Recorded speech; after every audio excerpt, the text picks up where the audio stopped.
ചൂടേറിയ മരുയാത്രയിൽ ദാഹത്താലെന്നാവു വരളുമ്പോൾ ഹാഗാറിൻ പൈതലിൻ കരച്ചിൽ കേട്ടവനെന്നാൽ മതാകം തീർത്തിടും.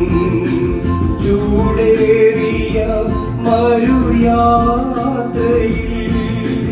ദാഹത്താലെന്നാവു വരളുമ്പോൾ ഹാഗാറിൻ പൈതലിൻ കരച്ചിൽ കേട്ട. ദൈവനാമത്തിന് മഹത്വമുണ്ടാകട്ടെ.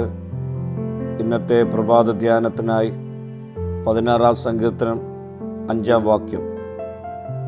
എൻ്റെ അവകാശത്തിൻ്റെയും പാനപാത്രത്തിൻ്റെയും പങ്ക് യഹോവയാകുന്നു. നീ എനിക്കുള്ള ഓഹരിയെ പരിപാലിക്കുന്നു.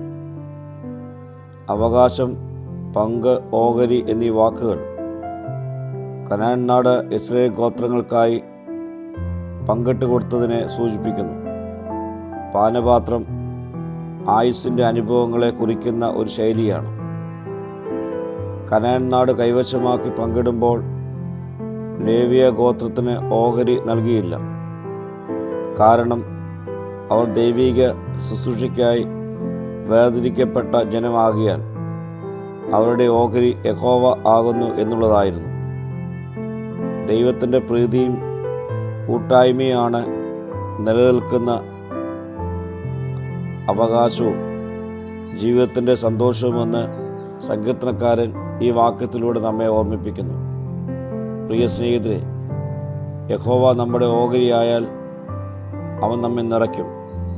സ്വർഗത്തിലെ സകല ആത്മീക അനുഗ്രഹങ്ങളുടെയും അവകാശിയായി അവൻ നമ്മെ തീർക്കും. പ്രാർത്ഥിക്കാം. കർത്താവേ, നീ എൻ്റെ ഓഹരിയായിരിക്കുവാൻ എന്നെ ഇടയാക്കണമേ. മഹത്വം നീ എടുക്കണം. യേശുവിൻ്റെ നാമത്തിൽ തന്നെ. ആമീൻ.